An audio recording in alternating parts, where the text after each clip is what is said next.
నగేష్ మరోపక్క Johnny master వేధింపుల ఇష్యూపై కూడా మంచు మనోజ్ కూడా స్పందించారు. దీనిపై డీటెయిల్స్ ఏంటి నగేష్? అంటే మంచు మనోజ్ కూడా డిఫరెంట్ యాంగిల్ గా మీడియా వేదిక ఒక ట్వీట్ పెట్టిండు. అంటే ఈ స్థాయి రావడానికి జానీ మాస్టర్ ఎంత కష్టపడ్డాడో ఎంత శ్రమించారో తనకు తెలుసు అన్నారు. అంటే ఈ ఆరోపణలు వచ్చిన తర్వాత తన గుండె బరువెక్కిపోతున్నారు. అసలు తప్పు ఎవరనేది చట్టం నిర్ణయిస్తుంది. ఒక మహిళ ఆరోపణలు చేసుకుపోయినప్పుడు పారిపోవడం అనేది క్షమించరాని వ్యవహారం. ఇది భావితరాలకు ఒక ప్రమాదకరమైన మెసేజ్ అని మంచు మనోజ్ ట్వీట్ లో పేర్కొన్నారు. ఈ కేసును త్వరగా స్పందించి ఛేదించిన సైబరాబాద్ పోలీసులు కూడా ఖచ్చితంగా కృతజ్ఞతలు చెప్పారు. ఒకవేళ మాస్టర్ కనుక తప్పు చేయకపోతే పోరాడమన్నారు. దోషి అయితే మాత్రం వెంటనే లొంగిపోండి అని చెప్పి మంచు మనోజ్ ట్విట్టర్ లో పేర్కొన్నారు. అంటే ఇలాంటి సున్నితమైన కేసు విషయంలో ధైర్యంగా మంచు మనోజ్ స్పందించడంతో నెట్టింట్లో కూడా మంచు మనోజ్ కి ప్రశంసలు కూడా అందుతున్నాయి. ఎందుకంటే రెండు వైపులా అంటే ఒకవేళ జానీ మాస్టర్ తప్పు చేసి ఉంటే ఎందుకు లడ్డాక్, జమ్మూ కాశ్మీర్, నెల్లూరు, బెంగళూరు ఎందుకు పారిపోవాల్సి వచ్చింది? ఇక్కడే ఉండి ధైర్యంగా పోరాడాల్సిన అవసరం కనిపిస్తుంది. ఆయన స్టేట్మెంట్ ఏదైతే ఉందో ఆ విక్టిమ్ ఇచ్చిన కంప్లైంట్ ని ఖచ్చితంగా అంటే తన వద్దకి ఆ విక్టిమ్ ఎందుకు వచ్చింది, ఎందుకు కొరియోగ్రఫీ నేర్చుకుంది, ఎందుకు ఈ వ్యవహారంలో తనని తప్పుపడుతుంది, ఇలాంటి విషయాలన్నింటినీ కూడా పోలీసుల ముందు విచారణలో ఖచ్చితంగా చెప్పాల్సిన అవసరం కనిపిస్తుంది చెప్పి కూడా మంచు మనోజ్ చెప్పారు. ఎందుకంటే జానీ మాస్టర్ వ్యవహారం ఇప్పుడు ఏదైతే తెలుగు ఇండస్ట్రీలో సంచలనంగా మారింది, తెలుగు ఇండస్ట్రీ బదనామయ్యే పరిస్థితికి తీసుకొచ్చింది. మరి కొరియోగ్రాఫరు చేసే వ్యక్తులు ఇలా కూడా ఉంటారా? ఇప్పటికే మీటూ కావచ్చు, కాస్టింగ్ కోచ్ కావచ్చు, ఇలాంటి వ్యవహారాలు దేశవ్యాప్తంగా దుమారం రేపుతున్న ఈ క్రమంలో తెలుగు ఇండస్ట్రీ జానీ మాస్టర్ వ్యవహారం వల్ల పాడైపోకూడదని మంచు మనోజ్ తన ట్వీట్ లో వెల్లడించారు. సేమ్ టైంలో కూడా మిగతా ఎవరైనా సరే చాలా మంది మంచు ఎవరైతే జానీ మాస్టర్ కి అనుకూలంగా, విక్టిమ్ కి అనుకూలంగా రకరకాల పోస్టులు పెడుతున్నారు. కానీ ఈ కేసులో నిజాలు ఏంటనేది పోలీసుల విచారణలో తేలాల్సిన అవసరం కనిపిస్తుంది. ప్రస్తుతం అయితే జానీ మాస్టర్ అరెస్ట్ అయ్యి సైబరాబాద్ పోలీసుల అదుపులో ఉన్నారు. జానీ మాస్టర్ ఇచ్చే స్టేట్మెంట్ కూడా ఇందులో కీలకంగానే ఉంది. అంటే విక్టిమ్ ఎప్పుడు తన వద్దకు వచ్చింది, కొరియోగ్రఫీ నేర్చుకోవడానికి.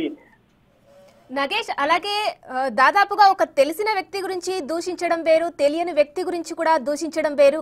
ఇక జానీ మాస్టర్ అంటే డాన్స్ పరంగా అందరికీ తెలిసిన వ్యక్తి. ఆ విధంగా ఇటు జ్యోతిరాజ్ కానీ మంచు మనోజ్ కానీ కామెంట్స్ చేశారని అనుకోవచ్చు అంటారా? ఖచ్చితంగా అనుకోవచ్చు. అంటే ఇప్పుడు రెండు యాంగిల్స్ చూస్తున్నారు. ఎందుకంటే ఒకవేళ విక్టిమ్ తరపున అన్యాయం జరిగితే ఎవరైనా సరే విక్టిమ్ సపోర్ట్ చేస్తున్నారు. ఎందుకంటే దేశవ్యాప్తంగా జరుగుతున్న రేపులు కావచ్చు, అత్యాచారాలు కావచ్చు, చాలా మంది బలవుతున్నారు. మహిళల తరపున చాలా మంది వాదించడానికి ముందుకు వస్తుంటారు. కానీ ఇక్కడ గ్యాప్ ఏంటంటే 17 ఏళ్ల వయసులో వచ్చిన విక్టిమ్ ఎవరైతే ఉన్నారో ఆ విక్టిమ్ జానీ మాస్టర్ దగ్గర కొరియోగ్రఫీ నేర్చుకోవడానికి రావడం, తదుపరి పరిణామాల నేపథ్యంలో ఒక 4 ఏళ్ల తర్వాత 21 ఇయర్స్ సమయంలో కంప్లైంట్ ఇవ్వడం. మరి ఈ కంప్లైంట్ దాకా పరిస్థితి ఎందుకు వచ్చింది అనేది ఈ 4 ఏళ్ల గ్యాప్ నే ప్రస్తుతం పోలీసులు విచారణ చేసే అవకాశం కనిపిస్తుంది. మరోవైపు మహిళా కమిషన్ కూడా ఇదే విషయాన్ని పరిగణలోకి తీసుకుంటుంది. ఎందుకంటే పోలీసులు ఇచ్చే స్టేట్మెంట్, జానీ మాస్టర్ ఇచ్చే స్టేట్మెంట్ ని మహిళా కమిషన్ కూడా తీసుకొని ఈ విషయాలను కూడా విక్టిమ్ దగ్గర ప్రస్తావించే అవకాశం కనిపిస్తుంది. రెండు బేరీజ్ చేసుకున్న తర్వాత న్యాయాలను కోర్టు పరిగణలోకి తీసుకుంటుంది.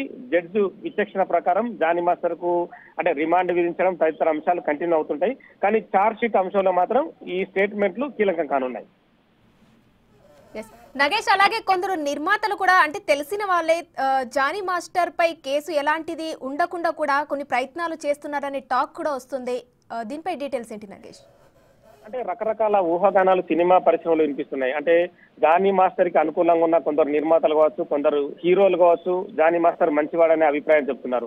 మరికొంతమంది నిర్మాతలు కావచ్చు, హీరోలు కావచ్చు, జానీ మాస్టర్ ఇలాంటి పని చేయకూడదు, ఎందుకు వేధించాడు మహిళా కొరియోగ్రాఫర్ని, వేధించడం వల్ల సినిమా పరిశ్రమ ఇప్పటికే ఆభాస్ పాలవుతుంది అనేది మరొక వాదన. అంటే రెండు వాదనలు పోల్చి చూసుకున్నా కానీ విక్టిమ్ మరి కొన్ని ఇబ్బందులు పాలై జానీ మాస్టర్ చేసిన వల్ల అయితే అతని ఏదో ఉద్దేశాల వల్ల కావచ్చు, మిగతా పనుల వల్ల కావచ్చు, ఆమె ఇబ్బంది పడి ఉంటేనే బయటకు వచ్చింది. కానీ ఆ విక్టిమ్ వెనుక ఉన్న వ్యక్తులు ఎవరనేది కూడా కొంతమంది ప్రశ్నిస్తున్నారు. అంటే ఓవరాల్ గా ఇష్యూ అంటే మహిళ వైపు ఉంది కాబట్టి మహిళను సపోర్ట్ చేయడం అనేది కంపల్సరీ. ఇప్పుడు ఈ మధ్య జరిగిన ఏదైతే ఫిల్మ్ ఇండస్ట్రీ సమావేశం కూడా విక్టిమ్ ఏదైతే మహిళా అసోసియేషన్ ఉందో ఆ అసోసియేషన్ కూడా ఆ విక్టిమ్ కే సపోర్ట్ చేస్తూ జానీ మాస్టర్ ని డాన్స్ అసోసియేషన్ ప్రెసిడెంట్ నుంచి కూడా తప్పించింది. ఎందుకంటే ఈ కేసు చాలా ముందుకెళ్ళింది, పోలీసుల వద్ద ఉంది కాబట్టి తాము ఇందులో ఎంటర్ కావాల్సిన అవసరం లేదు. అందుకే చాలా స్ట్రిక్ట్ గా ఒక నిర్ణయాన్ని కూడా వచ్చారు. సెక్రటరీ దామోదర్ ప్రసాద్ కావచ్చు, తమ్మారెడ్డి భరద్వాజ్ కావచ్చు, మహిళా అడ్వకేట్